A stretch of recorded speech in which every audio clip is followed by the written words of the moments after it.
Welcome, everyone.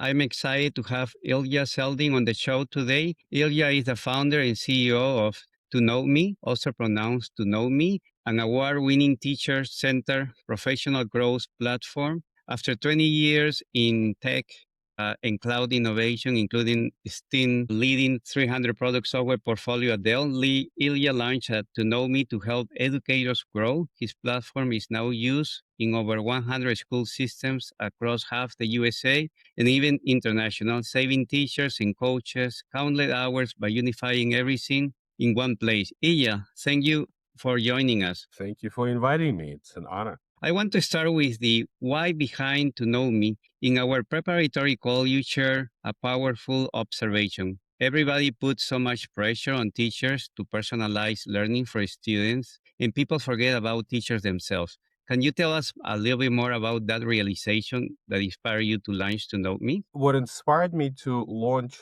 To Know Me is the realization that as adults, we often don't know ourselves. We often bring certain skills to the workplace, but the true nature of those skills and the true nature of our proficiency in those skills is often unknown to us. There's a gap of awareness. And so what I wanted to do is I wanted to create an approach that helps people and organizations become better aware of themselves. Because if you are aware of kind of who you are and how you perceive through the lens of people whose opinion matters to you, then it makes it easier to make decisions and live with the consequences of those decisions. And from the organizational standpoint, it also makes it easier to actually personalize learning for adults to strengthen the areas of where we already succeed and to also support areas where we need help. And so, after creating the initial prototype and testing the model, I was fortunate to be accepted into a really excellent education technology accelerator program at the University of Pennsylvania.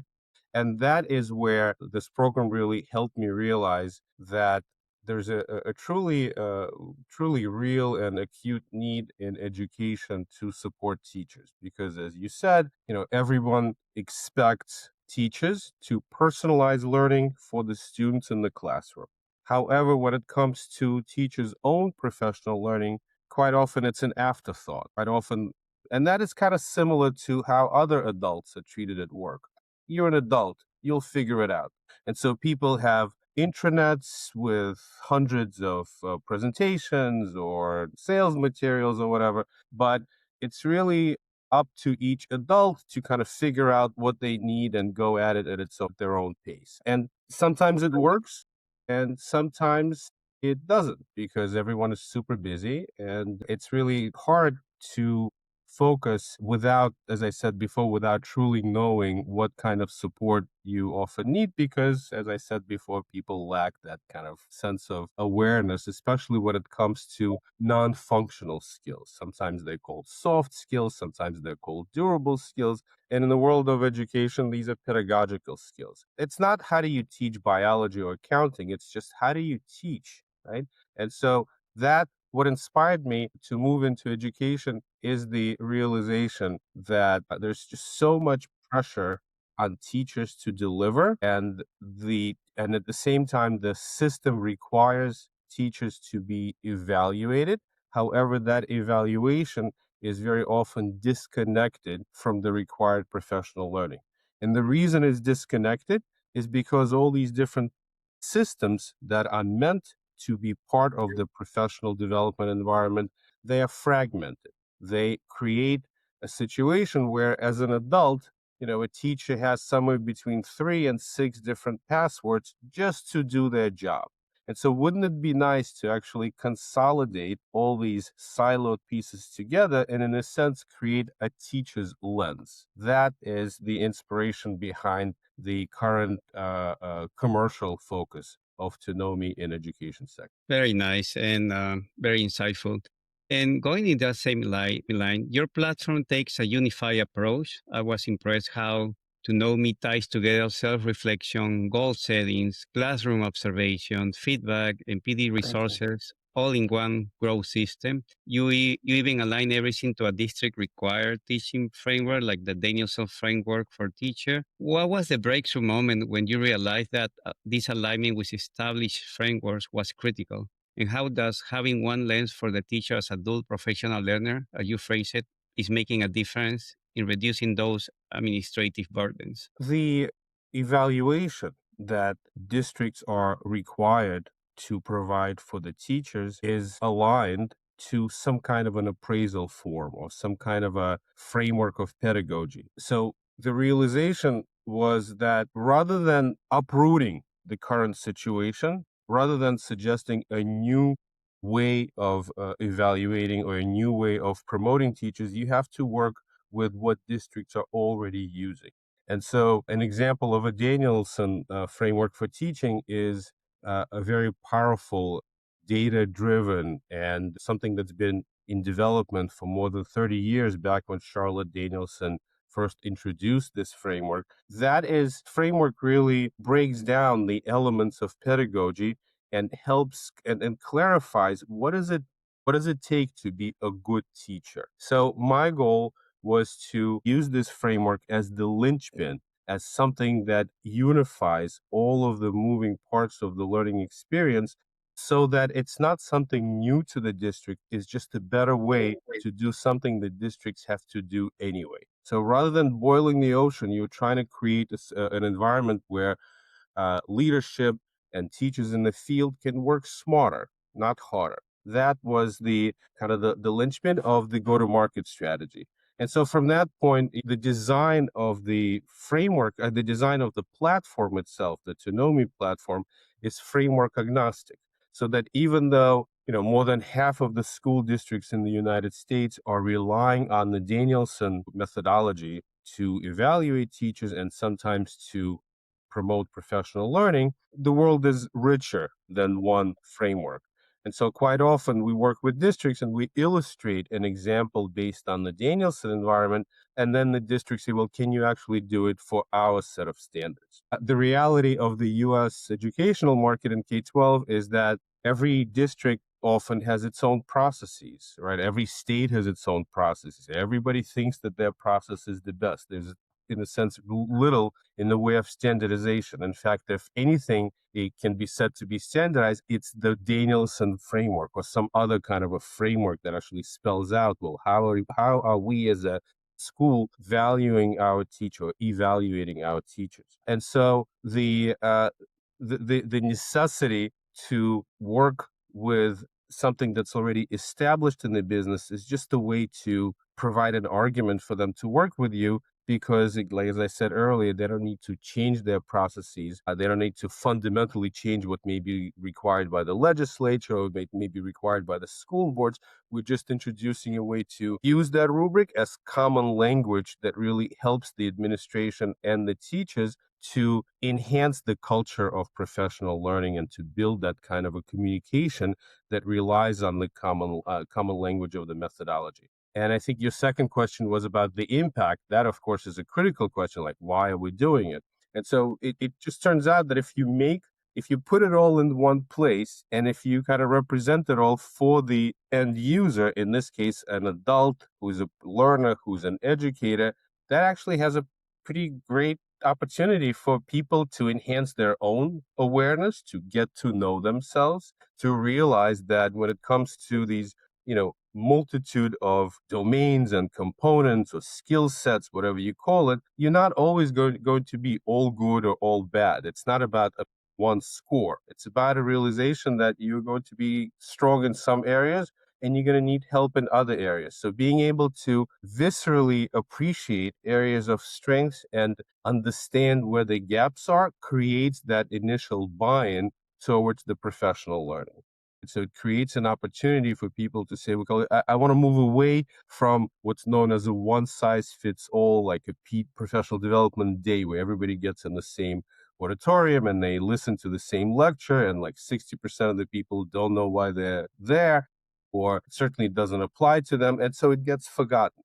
So the goal is to actually create an environment where people are motivated to take the action towards professional learning. And because of that motivation, it stays and it has an effect. So I'm happy to talk about some of the kind of more numerical impacts, more quantitative impact of our work. But in general, the idea is that we learn better when we're interested, right? We learn better when we see how it's actually going to benefit us. And that's exactly the kind of approach that we're trying to represent through this tech-enabled platform. Very nice. Let's talk about adoption and culture changes. Introducing a new education technology system can be a David and Goliath situation, as you already mentioned it. And you already mentioned that school often have legacy tools designed to do specific things. So, how have you navigated these challenges in getting a school or even companies to embrace something innovative? What have you learned about driving change in a space where the incumbent mindset and budget constraints loom large? Well, I've learned that the sales cycles can be long. I've learned that smaller school systems or smaller organizations are more apt to adapt new things and they're more apt to do it faster rather than larger organizations. I've learned that this area of professional development and teacher evaluations is an area that is to a large extent, to say, you know, taken up by some really large companies that are built for the administrators, right? They're built for the principals that are doing the evaluation. So oftentimes, good leaders that are also thinking about teachers, they want to embrace something, but sometimes their hands are tied because of long-term contracts or because of some incumbent situations that's dictated by the State Department of Education. So in other words, to answer your question, I've learned to walk in small steps, and I've also learned, the value of referral and word of mouth. One of the challenges in education, in particular, is that it's a very cyclical situation. So decisions are essentially made once a year when it comes to springtime and people are developing their budget, and then they lock it in. So, as a vendor, as a provider of services to K-12, you don't really expect to close a lot of business in November or January. You expect to close business sometime between March and June. And then schools step into the school year. And that's when you have to be a partner to the school district, you have to be a partner to your customer, right? You have to make sure that onboarding and training of both principals and teachers is timely, simple, intuitive, and you always have to have your hand on the pulse of the school. So I try to go an extra mile and really listening to my customers, whether it's the leader who actually bought it, and of course whether it's a teacher who's actually using it.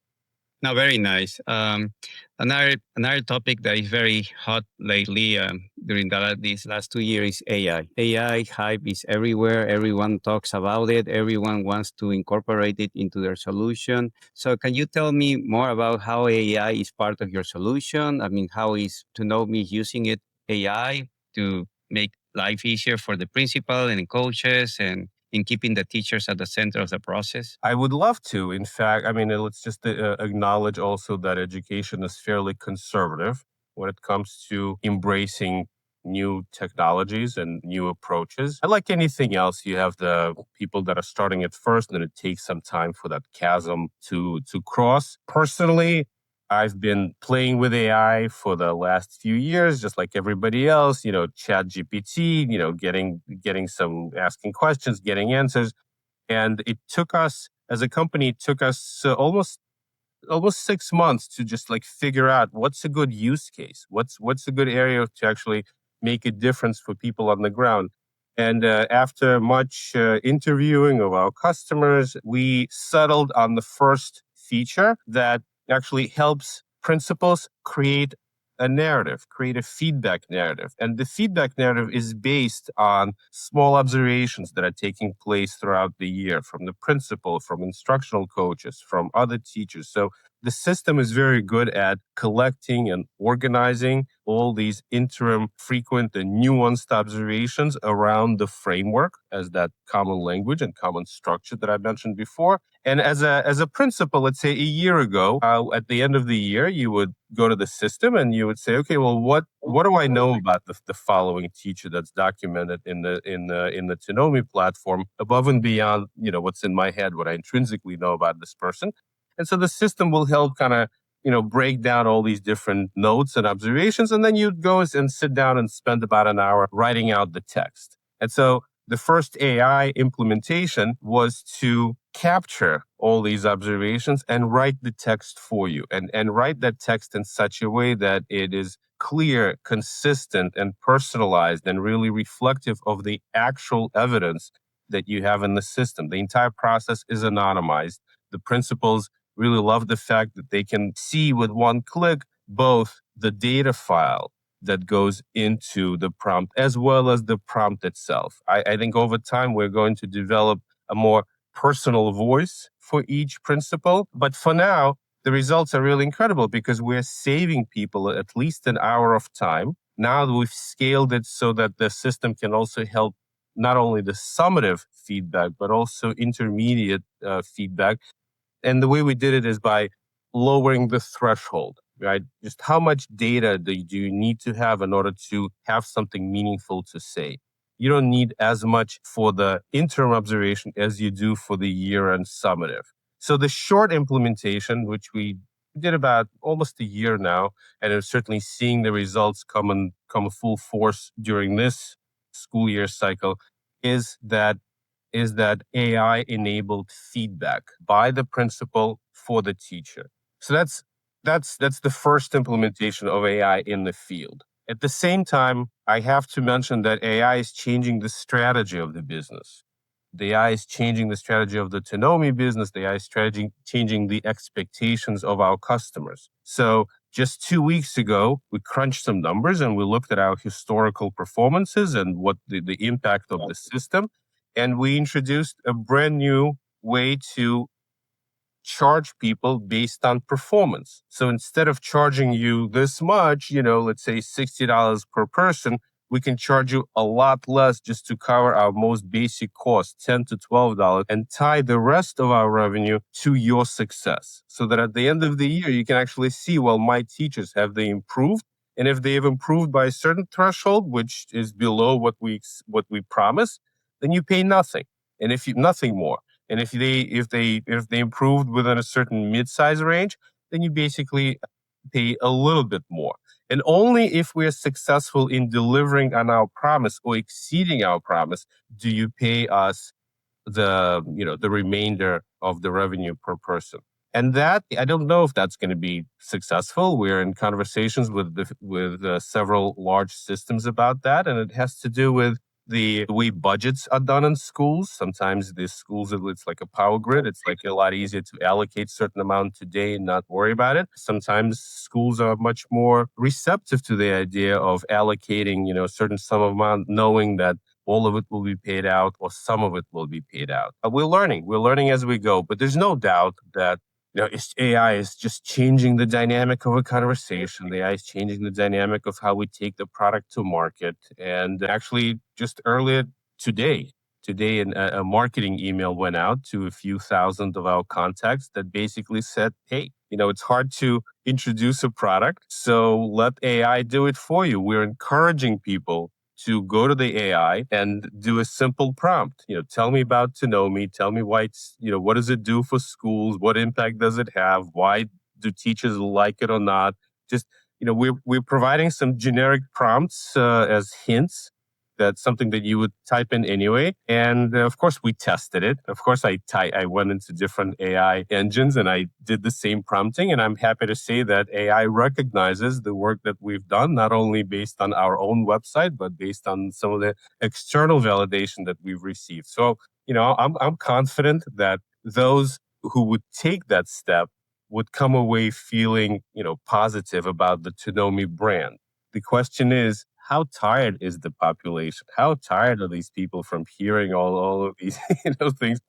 let's just say that when I asked AI, should we do this email, asking people to go to the AI and search for to know me, the AI said overwhelmingly, "Wow, that's a pretty unique way to get in front of people." Hopefully we're leading the way, and we'll see how it goes. I don't know. Oh, very nice, very insightful. Where do you see the future of professional training and coaching in the next 5 years? And how is To Know Me preparing for it? I think the future is personalization. The future is it's in a way it's already present, and it certainly is present for students. And I think the trend that, I don't know if Tonomi is leading it, but certainly Tonomi is trying to build on it, is to deliver the same kind of personalization to actual adults that are working in service. They're already employed. So the personalization is achieved by knowing things about you and knowing things about your goals and what the organization expects of you, and having the resources to recommend, keeping it all in one place between your self-reflection and your goals and the goals of your principal, and all the resources that have been vetted and curated to support those next steps of learning. That will, and of course, measuring the impact of it all, right? The goal is not just, the future is not just in personalization, the future is in accountability for the learning, right? Does it work? What works better? What should be emphasized or de-emphasized next year? Having these kinds of tools and visibility and quantitative and visual, so that people can orient themselves a lot easier, whether they're making decisions or whether they're actually beneficiaries of this product, I think is what will continue to improve the quality of learning for adults. I think that also the way that is achieved is going to be very different 5 years from now than it is today. The way that we, like to your earlier question, the way we use AI to streamline our internal operations, deliver the message to the outside world, get the feedback from the outside world.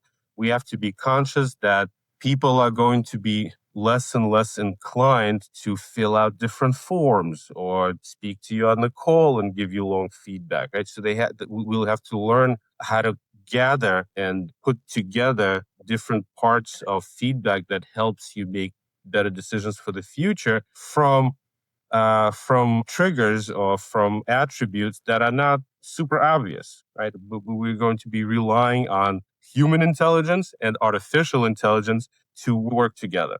And as I'm answering this question, I think that the biggest challenge in all this is how people use AI, whether they use it to reduce their own agency as a human being, as an employee, as a person. Oh, AI can do it for me, or they'll use AI to augment their own agency, to actually make it even stronger and more visible. That is going to be, I don't think there's going to be almost like a middle line. You're either going to, in a sense, be intellectually lazy by having AI do the work for you, or you are going to be intellectually smarter by working better with AI. Very nice. And finally, Ilya, you have been on a fascinating journey from working in a big tech to tackling one of the education toughest problems with a startup. What keeps you personally motivated through the ups and downs? You described to me that To Know Me mission to make professional learning personal, respectful, and aware of each teacher's strengths and goals. How do you stay focused on that mission, and what's next on the horizon as you continue this David versus Goliath adventure? That's not one question. That's like an entire different podcast altogether. I can see it. Yeah. Well, I'll tell you, I spoke to a principal not long ago, and she told me that last year, every principal, let's say you're working with 40 teachers in the building, and as a leader, most people are working fine, but there'll be like 20% of teachers that need your help as a principal. And so let's say that's 8 teachers. And so she tells me that in the normal course of the year, I'd be able to give my time, my coaching time as a principal, I'd be able to give to like 4 teachers. There's just not enough time on the day. And so I'll properly support 4 teachers. And so for the remaining 4, 2 will skate by into the next year and 2 will leave the profession. And so now with To Know Me, given that type of personalization, given that type of an overall lens that connects administrators and teachers together, she's able to be much more intentional for all 8 of her teachers. And it takes less time. And so the real impact is in saving 2 teachers from leaving the profession. Because let's be honest, when teachers leave the profession, or leave a job, overwhelmingly they also leave a profession. For me, that gratification is from these kinds of stories. I always share it with the team because sometimes you can kind of just work and not really know what impact it has in the real world. And being able to actually see the impact in real world uh, in the way that morale increases, productivity increases, the actual teaching practice improves, and we can measure that now. That is a great, great motivator. My ambition kind of going forward is to try to scale this outside of K-12 into other areas of professional learning for adults. Workforce skill is a very large market. Learning and development, it's all the same principles, just different rubrics. And so I think from the design perspective, the architecture of the platform is framework agnostic. And so I am on the lookout for additional content experts who want to be able to scale the quality of their work and the quality of implementation of their work. So, and I think that hopefully we'll be able to be successful at that. Well, thank you so much, Ilya. That was incredible, insightful. I appreciate your openness and the real example you share. I think so our audience will take away a lot from this conversation. Thank you so much for your time. I appreciate you noticing. I appreciate you noticing and inviting me. Thank you.